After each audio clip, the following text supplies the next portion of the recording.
Hey, it's Drybear. The Dragon's Dogma 2 character creator is available for free right now as of today. And just like the first game, it has not failed to impress. So today we're going to talk about all the options you have in the character creator and also talk about the main character versus pawn system in Dragon's Dogma in the first game and the second game, and what you can expect with the brand new game releasing in just a few weeks. Now you can download the character creator for free for Dragon's Dogma 2 right now, and they've stated that characters created in this character creator will be carried over to the full game release. And this is a pretty big deal for Dragon's Dogma 2 fans, mainly because Dragon's Dogma has always functioned on a main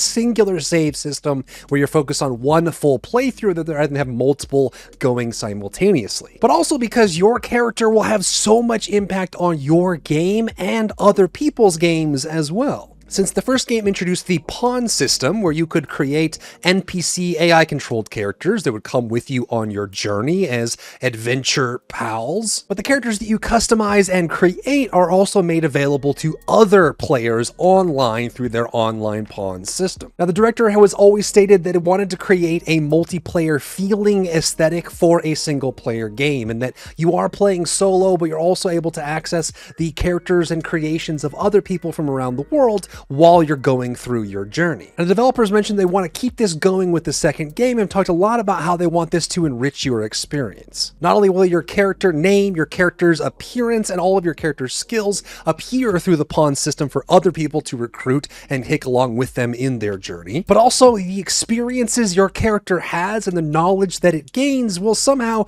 make its way into the world as well, as the pawns will serve as your game guide. They will use their shared experience and their knowledge to help guide you through the world. They've mentioned how they don't want to have a whole bunch of directional indicators ruining the open world experience, and rather than have that on screen, they're going to have the pawns talk to you and interact with you and tell you where you might be able to go, or where they might be able to find something useful, or what you're looking for as you go throughout your journey. On top of that, pawns you include from online will share their own personal experiences from your playthrough or from someone else's playthrough based on the vocation that they've selected, the level that they're currently at, and the experiences they've had in their own world. So your character is a big deal in Dragon's Dogma 2, so it's pretty awesome that we get to dive in and start making our characters now. And yes, just like the first game where the character creator could get completely and utterly unhinged with the proportions and the representations for these characters, they have carried that over to the second game as well. Your options range from masculine to feminine as you'd expect. You have humanoid versus beastren options, and you have tons of body proportions, scars, makeup, colors, and everything in between, which has led to people online already making things like handsome Squidward, Leon S. Kennedy from Resident Evil,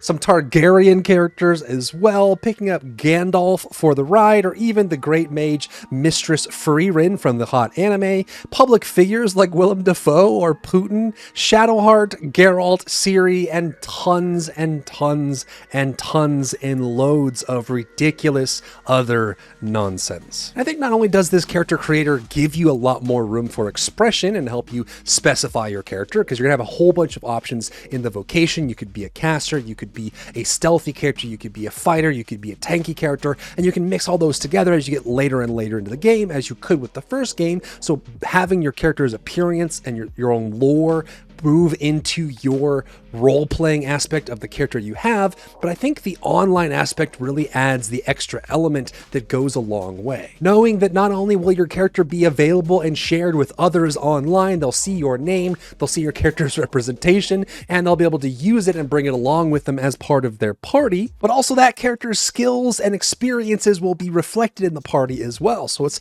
almost like you could join the Fellowship of the Ring and help Frodo along in its journey using some choices that you've made along the way. And the director has gone on record to say that the system for the pawns has gotten even more elegant and complex in Dragon's Dogma 2, where they will be a big part of your journey and the conversations you have, and will be much smarter and more accurate in being able to help guide you through your journey, able to direct you to useful things while you're exploring the open world, help to educate you while you're fighting some unique monsters and everything in between. And it's also worth mentioning that there was possible romance available in Dragon's Dogma 2, because there was a pseudo-romance system in Dragon's Dogma 1. There was this hidden affinity system where you could actually go and talk to any named NPC, as long as they were a named NPC in the game. You could start interacting with them, get on their good side, raise up their affinity, and towards the end of the game start to realize your connection with specific characters, and it played into the story as well. And there's not really much reason to believe they won't do that again.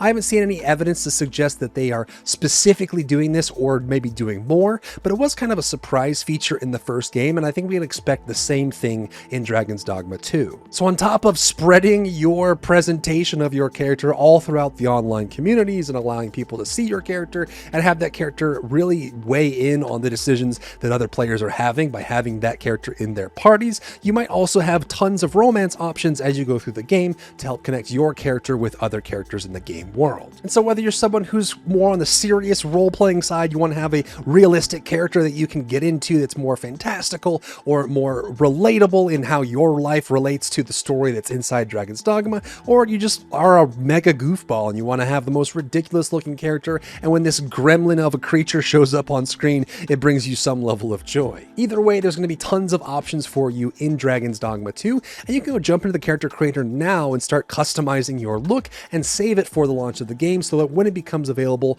on March 21st late, you'll be able to just access your character and start playing right away. And since you'll be able to customize your character, customize your main pawn, and customize the pawns that you bring into your party, you can even create your own role-playing group, like you add in the Fellowship, or maybe you want to add a bunch of Halo characters together, or you want to give all the halfling barbarians a way to play from Baldur's Gate. All of that is possible with such a unique and fun character creator. If you found value in today's video, leave a like down below, leave a comment for the algorithm to help this video get seen by more people, and don't forget to check out my other channels for other content and other stuff and other things.